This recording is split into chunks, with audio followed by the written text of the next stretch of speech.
Hey guys, welcome back to Maelstrom Gaming Studios. I'm Craig, and today we have a tournament recap for you guys. So if you didn't know, the four of us, me, Connor, Calvin, and Matt, all partook in a team tournament, our first team tournament this past weekend.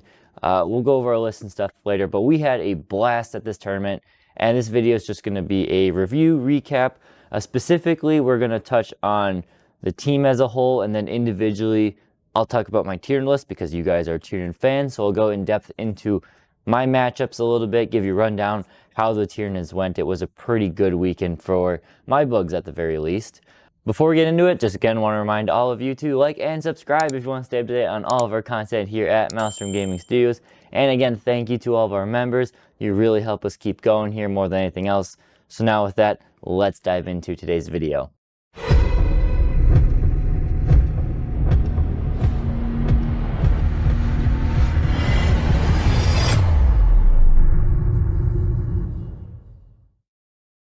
So this was the North Star Team Tournament. It was hosted up north in the Duluth Superior area, hosted by their Wargaming group. There were 12 teams, 4 players for each team for a total of 48 players, and it was 5 rounds of 40k spanning through Saturday and Sunday. If you want to check out, you can look at the BCP. Just type in North Star Team Tournament. I think you'll find it pretty easily there.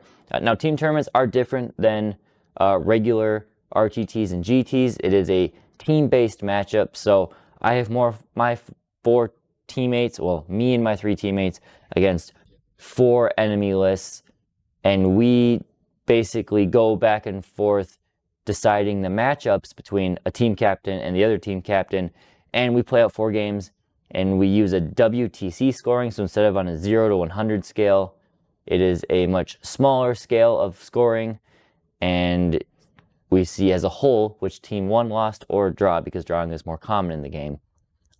Very fun. Before we just dive in any deeper, again, thank you to everyone who hosted it. All of us 4 had an absolute blast playing at the tournament. And everyone, I know there's some of you viewers, regular viewers, occasional viewers were at the event. It was nice meeting you guys. We really had a blast and felt very welcomed coming up north for the first time for a 40k event. Hopefully we'll be back for more. So, a little bit more on our event details. The 4 lists we had here. So, I was playing the Tyranids, of course, using the Unending Swarm, as you guys saw me use throughout the past few weeks or even month as I was practicing with it. I'll go into the list later. Matt was using his Death Guard. I don't think you've seen it on the channel. It was a very chonky shooting Death Guard list. If I had to play it with my Tyranids, I'd absolutely get slaughtered, but Matt did well with it. Connor was playing his Hypercrypt Necrons, as you saw in, I think we did our live stream practice game. And Calvin was playing his Thousand Suns with his big Brick of Terminators, Magnus, and all sorts of shenanigans with the psychics that they can do. All in all, how we ranked. So Tyranids, technically, we were undefeated. We went 4-0-1. We drew our last game. So technically, undefeated, we'll take it. Didn't lose it, but not 5-0, so still searching for that 5-0. Matt went 2-2-1. Connor went 1-2-2, and Calvin went 1-4-0. Still, all in all, we all had a great time. Overall, in the team results, we had 1 complete win, 2 losses, and 2 draws. That put us at 7th overall out of 12. We would have had 6th, however, one of our losses was the team who got 6th. So even though we had more points than them, they beat us, so we got bumped to 7th. Still, great results for us. Now, going into more of the Tyranid specific stuff. So my list was Unending Swarm. I'll fly through it quickly. There was one small change that I made.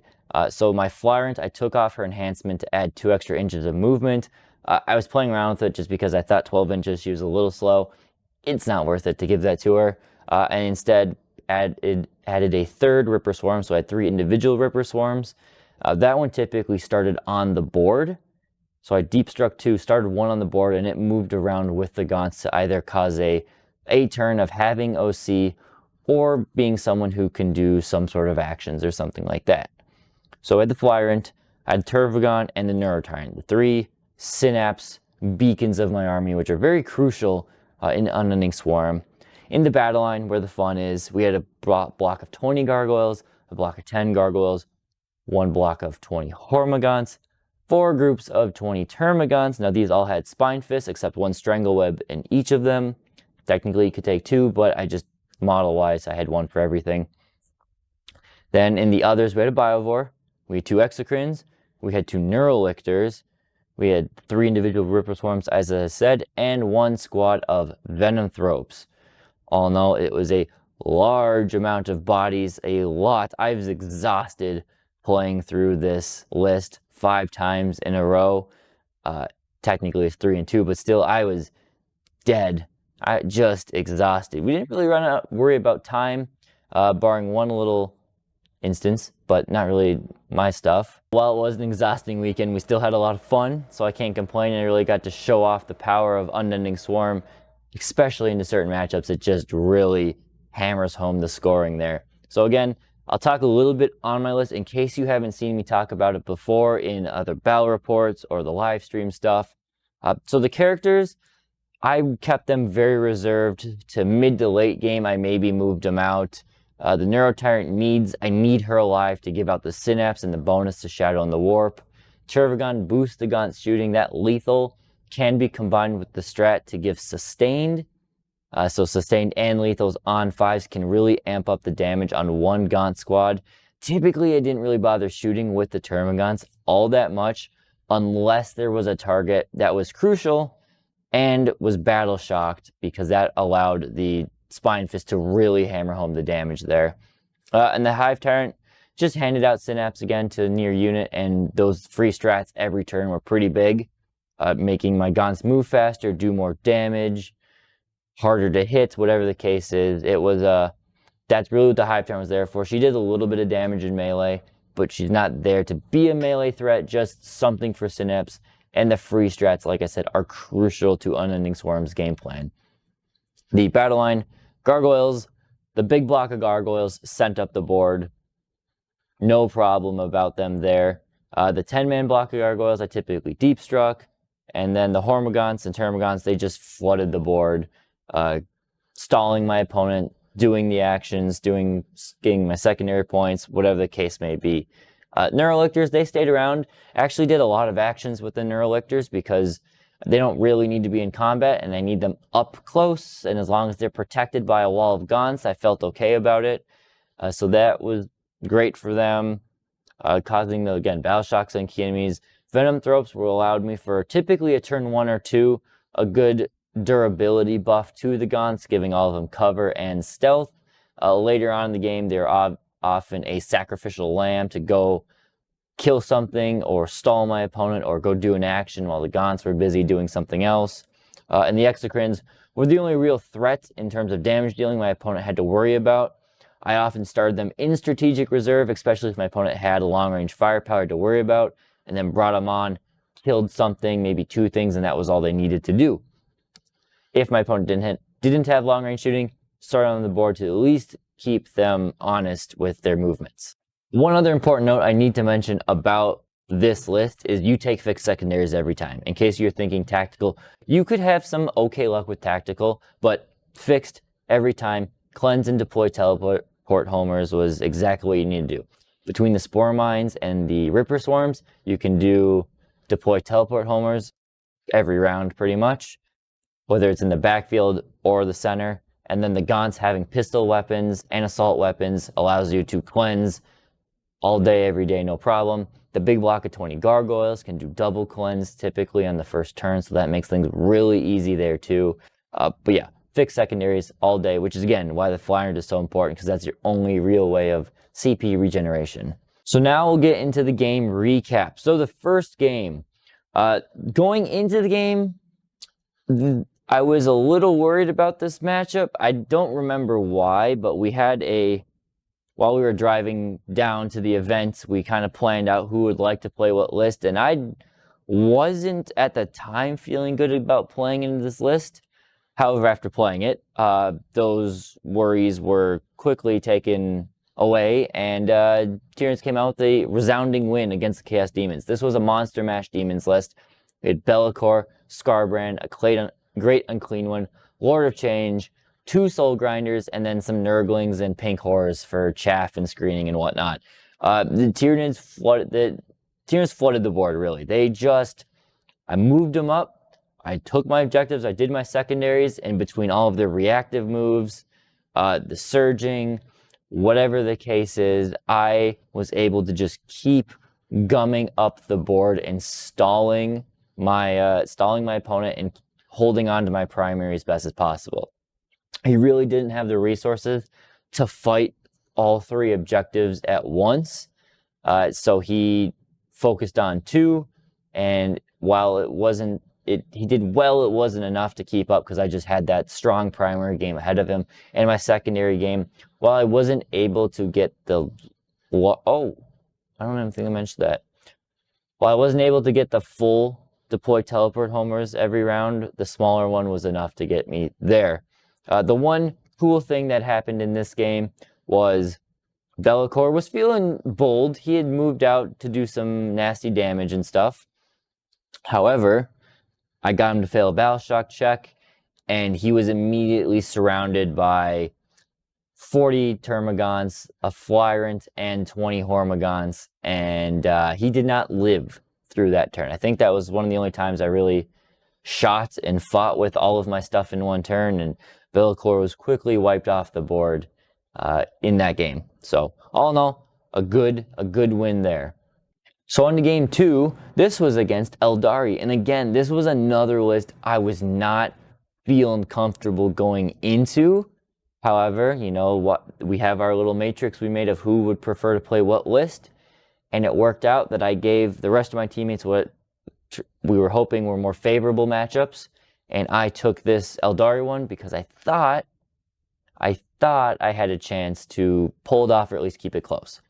The reason I was worried is because it was a more mechanized list, but it was Wave Serpents, 2 of them, 2 Night Spinners, which I know can do mean thing to Gaunts, the Avatar, which I didn't think I really had a way to kill, a bunch of Warp Spiders and a bunch of Scourges, and some other Guardians and some other small things. So I thought going into this matchup that my opponent probably had a slight upper hand just because of how much sheer damage they can do with all those blast weapons, those torrent weapons from the Warp Spiders. And then, again, Avatar, I can't really deal with him too much, so I thought. However, the mission, I did not know the mission until the round started, and that was the Ritual, which was fantastic for the Tyranids because Unending Swarm loves the Ritual. We can spawn our objectives where we can put them safe, flood them, and then allow us to just focus on pushing up the board and flood those opponents' objectives that they spawn as well. So really, it probably was going to be a much closer game, except for the Ritual mission was the one that we played, and that gave Tyranids a big edge. Again, cool thing happened was the Avatar was feeling pretty confident. He stepped into the Hornet's Nest of all of the Gaunts, and he did some decent damage, except then he got battle shocked, and the Tyranids turned, and they just swarmed him, and they kept him locked in combat and chipped off of his wounds, and eventually he died to the point where the game was already sealed. I was able to... His dice rolls weren't doing so hot on the Night Spinners. He was not rolling nearly as many dev wounds as he probably could have been. He wasn't rolling that high on his d6. Yes, the blast helped, but it just wasn't as much as both of us anticipated him doing. And then I had some pretty good rolls with my Exocrine. I was able to take out the Wave Serpents, at least one of them, not before the Turfgon got absolutely obliterated by the Linked Fire Wave Serpents. She did not last too long, but it was enough to hold off and take a win in that game. So then we go into game 3. Game 3, now, this was probably my favorite game of the whole weekend, and yes, the Tyranids kicked butt in this one, but it was hilariously fun. Again, did not know the mission until going into it. That's just the way the TO did it. He wanted the mission to kind of be somewhat blind until we got there, so you couldn't... technically, we knew the mission going into the captain's meeting where we had the pairs, but that was it. This was against Imperial Knights, and it was a scary list. It was Crusader and Canis Rex, along with a whole bunch of the little shooty knights and a bunch of the little melee knights. Now, why this one was so fun is because the mission was deploy servo skulls. And everybody at the tournament hates deploy servo skulls except me. Unending Swarm loves so much. It is the best mission for Unending Swarm because if you haven't played it, read the card. It's really weird, but it having a huge mass of objective control bodies is all you need to really win servo skulls. And that is what we did. So if you don't know how it is, it's the one where there are 3 objectives. We played the secondary or the extra rule, so there was 4 objectives. And instead of taking primary by controlling these objectives, you push them up and down the board. Tyranids got first turn, and I lined my gargoyles up where I was able to push 3 of those objectives up towards his backfield, and then the other one I kind of played with more cagey and contested. And that was basically the game right there. It was the gargoyles killed or pushed the objectives up, and then the Gaunts followed suit.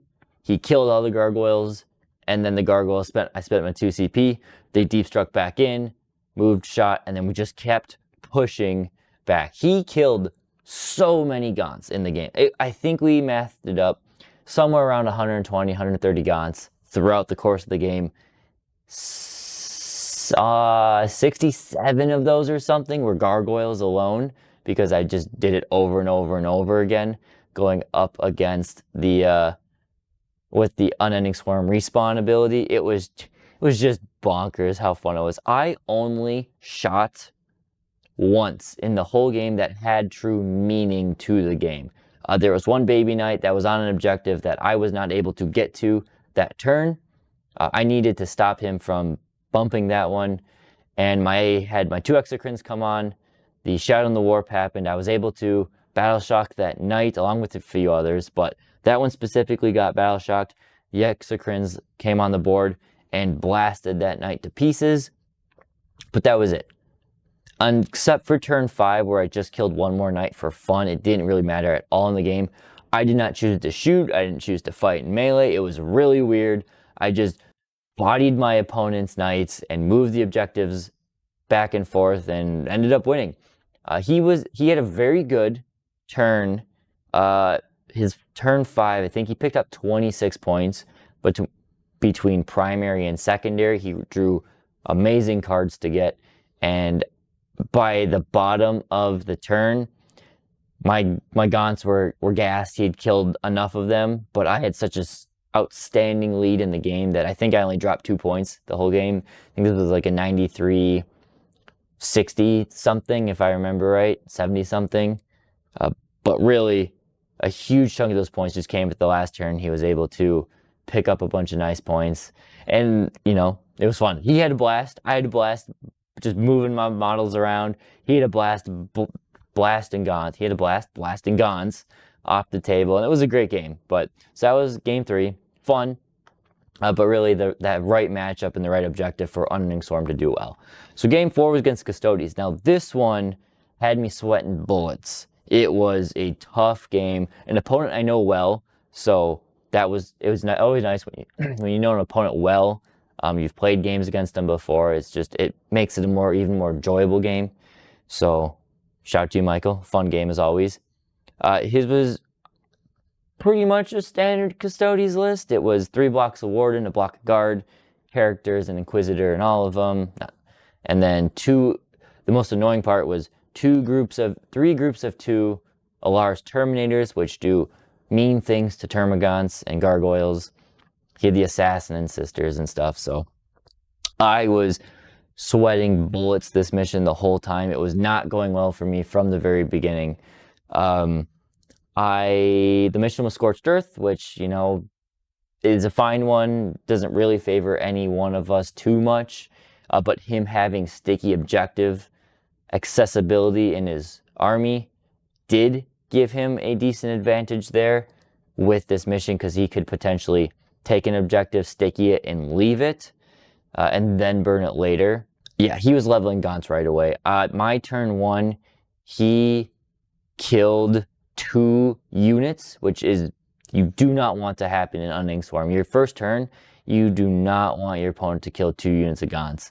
You want them to kill 1 unit, so you have your 2 CP to bring them back. You do not want to lose 2, because if you do, like I did, I was down 20 Gaunts from the beginning of the game. I could not get them back into the game at all. So I was already down on a rough leg there. And then his turn 3 was phenomenal. He hit and did whatever he needed to do, blasting Gaunts left and right, getting to the objectives. He didn't need to, but he rolled 5, 10 plus charges. Some of them were needed, some of them were not, but he just got into combat everywhere he needed to go. Did some mean things to me, cleaned up a lot of my army on one flank, and I was worried. And then Shadow in the Warp happened and flipped the entire game on its head. It was a Hail Mary event. I needed it to stay in the game, otherwise he was going to probably start taking it away. And he failed 5 Shadow in the Warp tests. And he failed almost the exact ones I needed him to. Because of that, he got 0 primary, was unable to sticky any objective that he was going to, and was unable to burn any objectives that he was going to. Really took him from a big lead to still, score-wise, on par with me, and actually allowed me, because he just didn't have the strats or the abilities to work on those units, allowed me to keep clawing my way back to the lead, and we finished it.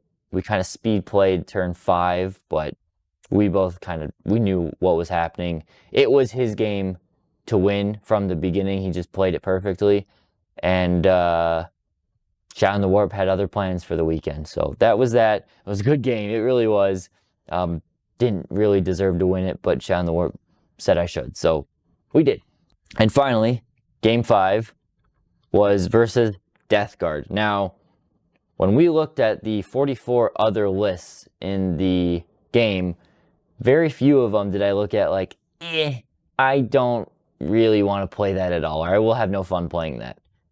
This was one of the lists that I didn't want to play at all. However, the way the matchups worked out, it was almost a mirror match with the matchups, at least in terms of just factions. They had Thousand Sons, Death Guard, Thousand Sons, Death Guard, Necrons, and Dark Angels, the scary double Stormraven list.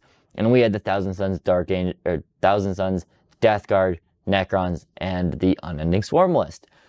The way the matchup worked, someone had to take the brunt of the damage. And that ended up being me. Calvin played into Necrons and kept it close, so that was good. Matt beat the Thousand Sons. Connor beat the Dark Angels. He had to basically play the same list round 4 and 5. So I banked on him since he played it round 4 and almost won. I banked on it being like, all right, he knows what he did well and what did poorly in the first game. Do it again. And he did, and he won that one. So props to him for winning that against that. And I took it, and it hurt. It hurt a lot. However, it was technically a draw because we only got to through round 3. It was a time thing. Again, I played on a clock for most of my games and did not have any issues running out of time. The Custodian game was close, but we got a late start in that one, so that's kind of why that happened. I don't really know what happened. I think we just took a little too long to get started, and he had a lot of little things that just took him a bit longer to do. I'm not saying anything against my opponent in this, but he was newer to 40k and definitely newer to the competitive scene, so I think he just moved a little slower in terms of the progression of playing a more competitive game on a time schedule. That is what it is. If we played out the full game, he would have demolished me. Absolutely demolished me. It was the ideal list to deal with me. So he had 12 Death Shroud Terminators, and if you guys know those, they all have Flamer pistols, which is horrible for me because what do I do to infantry that I don't want to deal with? I lock him in combat. Well, shoot, now he can flame me. He can flame me in Overwatch. He can cut me down. I can't hurt him. Death Shroud are the worst things for Unending Swarm to go against, and he had 12 of them. He had 20 Plague Marines. They all had flamers, and he had the characters with flamers, so that was scary. They all had flamers, but he had flamers in a lot of units. He had 2 Knight Brigands. They had the Scary Melta Spear, Dragon Breath Spear, and the Chain Cannon. The Melta Spears are great at killing what monsters they have. The Chain Cannons can almost pick up a squad of Gaunts on their own, so that was terrifying. They also had indirect weapons with the Brigands and with the Plague Burst Crawlers, so it was a very painful game to deal with. I did what I could. I scored my points. He scored his points. The game was drawn at the end of turn 3. But it ended up, had we kept playing, I would have been struggling on primary. He would have taken advantage on primary, and he would have probably taken advantage on secondary as well. And probably would have ended up being like I don't know, probably closer to like an 80-60 game. So I guess that's not being dumpstered, but I would probably have no models left by in the game, and he'd probably be relatively untouched. The only thing that really kicked off that game was my Exocrines were just blasting away as fast as they could, but 2 Exocrines was not enough. I needed a third one in that list. I don't know what it would have dropped, but I needed a third Exocrine to just do the damage that I couldn't do with the rest of my army. So that's pretty much how the game worked. Technically speaking, I was undefeated.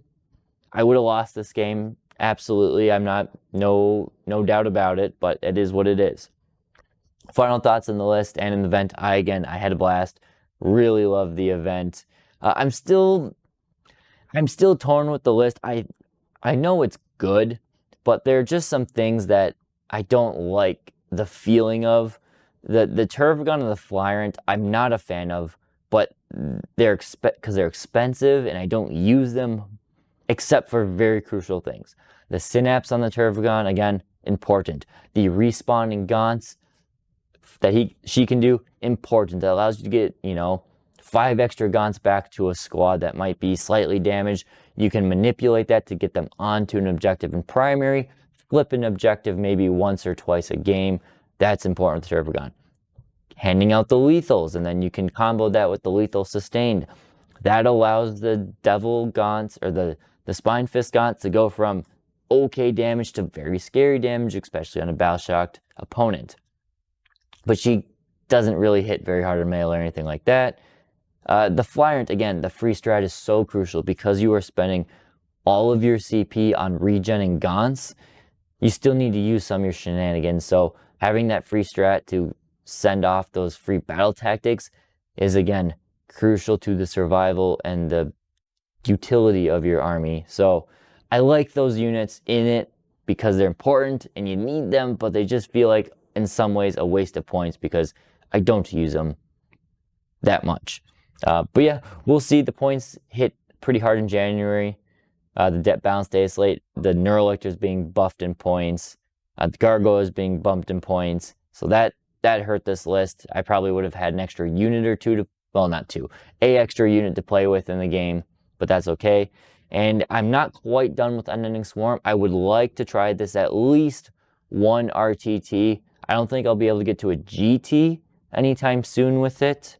I don't think the next GT I can go to it's not until August, unfortunately, the one next month. I am busied while it's going on, and I can't change anything, so I'm stuck without going to that one.